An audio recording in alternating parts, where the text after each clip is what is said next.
Good morning, grade 7. Today's topic is highest common factor, HCF. So let's talk about this. The largest number which exactly divides the given two or more numbers is called the highest common factor of these numbers.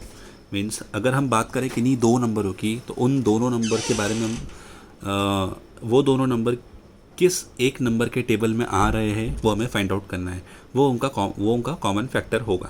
But H बोले तो H means highest, तो highest common factor means common factor तो आ सकते हैं but highest कौन सा होगा वो हमें फाइंड आउट करना है. लेट्स सी कि 98 एंड 112 किस एक नंबर के टेबल में आते हैं, वो भी highest. So we are going to use prime factorization method here. You can see here prime factorization आप सभी को आता होगा. In grade 6 also you have learnt about this. 98 के factors निकाले हमने by using prime factorization like this 277 and 112 के निकाले 2 2 2 2 and 7. So इसके जो factors आए हैं वो आए हैं 98 के 277 and 112 के आए 2 2 2 2 7. So we are writing in this way. Then we will find out the common, क्योंकि C for common, तो कॉमन फैक्टर्स निकालने के लिए 2 दोनों में एक पेयर बन रहा है तो एक पेयर का एक 2 कॉमन नीचे आ गया, और 7 का भी एक ही पेयर बन रहा है ऊपर और नीचे, तो उसका भी एक 7 बाहर आ गया. तो यहाँ पर एक 7 और था बट नीचे एक 7 नहीं है, और ऊपर नीचे बहुत सारे 2 है, ऊपर और 2 नहीं बचे, तो पेयर जो बनना था सिर्फ उन्हीं का पेयर बनाएंगे. तो 2 और 7 का पेयर आ गया 40. आई मीन 2 और 7 का मल्टीप्लाई करने पे 14 आ गया, तो HCF will be 14. So in this way we can find out the HCF. Now this time we have 3 numbers, तो 324, 576, 1080 तीनों के इंडिविजुअल फैक्टराइजेशन करा हमने.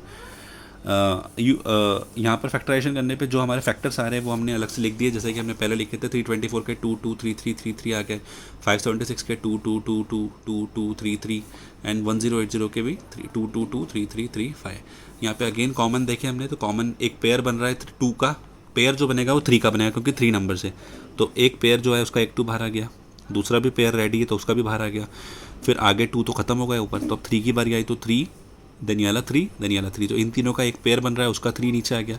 फिर एक और 3 आ रहा है, यहाँ पे भी 3, यहाँ पे भी 3, यहाँ पे भी 3, अब एक और 3 का पेयर बन गया, तो एक 3 और नीचे आ गया. अब इसके आगे 2 3 और है एक्स्ट्रा, यहाँ पे भी एक 3 बच रहा है लेकिन बीच वाली रो में 3 नहीं बचा. दैट मीन्स हम कॉमन नहीं निकाल पाएंगे. यहाँ 5 है, ऊपर 5 नहीं है, तो अब कुछ भी कॉमन नहीं आ पा रहा है, तो जहाँ पर ख़त्म हो गया वहीं पर हम स्टॉप कर देंगे, और 2 2 4 एंड 3 3 9 4 36, तो हमारा इनको चारों का इंटू करने पे 36 HCF आ गया. So in this way we can find out HCF.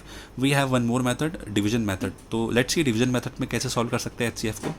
जैसे कि we have taken one example 360 and 456, तो हम यहाँ पर दोनों को एक साथ डिवाइड करेंगे सेम नंबर से. यहाँ पर कुछ चीज़ कंपलसरी है कि हमें 2 3 या 4 या 5 जो भी हम नंबर ले रहे हैं डिवाइड करने के लिए, वो दोनों में डिविजिबल होना चाहिए. यानी कि 360 और 456 दोनों 2 से डिविजिबल होना ज़रूरी है, तभी हम 2 का यूज़ करेंगे, अदरवाइज़ आगे के नंबर चेक करेंगे. तो यहाँ पे दोनों 2 से डिविजिबल है.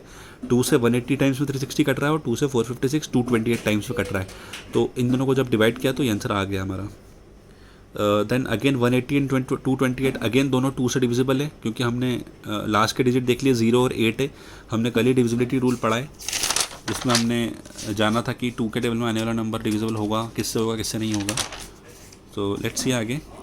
तो यहाँ पे 2 से डिवाइड करने पे 9114 आ गया. दैन 2 से डिवाइड करने पे अगेन 45 और 57 बचा. बट अब यहाँ पर क्या हो रहा है, आखिरी की डिजिट 5 और यहाँ 7 है, तो यहाँ पे 2 से डिविजिबल होना चांसेस ही नहीं है. अगर एक नंबर भी 2 से होता, एक नहीं होता, तो भी हम 2 से नहीं करते. बट यहाँ पर दोनों ही नहीं हो रहे फॉर्चुनेटली, तो हम अगले नंबर देखेंगे. 3 से हो रहे हैं, यस दोनों नंबर 3 से हो रहे हैं. अगर दोनों नहीं होते, कोई एक होता, तो हम 3 से नहीं कर सकते थे. यहाँ पे कंपल्शन है कि दोनों नंबर किसी एक ही टेबल में आना चाहिए, तभी वो डिविजिबल होगा. अदरवाइज हम उसको वहीं पे स्टॉप करके उसके फैक्टर्स का मल्टीप्लाई कर देंगे. जैसे कि यहाँ पे 3 का हमने 15 बार में करा, 19 बार में करा, बट यहाँ पर अब 15 जो है वो 3 से डिविजिबल है बट 19 नहीं है, तो हमें यहाँ पे स्टॉप करना होगा आगे भी. और 15 और 19 कोई और नंबर के टेबल में भी नहीं आते हैं, इसलिए हमें यहाँ पे स्टॉप करके जो फैक्टर्स आ रहे हैं हमारे 4, इनको मल्टीप्लाई करना होगा. तो इन चारों का मल्टीप्लाई आ रहा है 24, तो इसका HCF 24 हो जाएगा. ऐसे ही एक और क्वेश्चन किया हमने डिवीजन मेथड से. 75 105 और 120 को 2 से डिवाइड करने पे 120 तो डिवाइड हो जाता है, लेकिन ये दोनों नहीं होते, इसलिए 2 से हम नहीं कर पाएंगे, इसलिए हमने 3 चूज़ करा. 3 से तीनों डिविजिबल हो रहे. यू कैन सी है 25 बार में, 35 बार में, 40 बार में.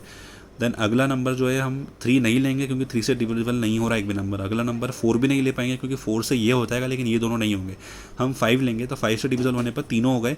अब इसके बाद 5 7 और 8 तीनों किसी भी एक कॉमन नंबर के टेबल में नहीं आते हैं तो हमें स्टॉप करना होगा यहीं पे, और जो फैक्टर्स है 3 एंड 5 इनका हम मल्टीप्लाई करेंगे और 15 हमारा HCF आ जाएगा। तो this was the division method and this was the prime factorisation method. तो आई होप दोनों मेथड आपको काफ़ी अच्छे से समझ में आई होगी।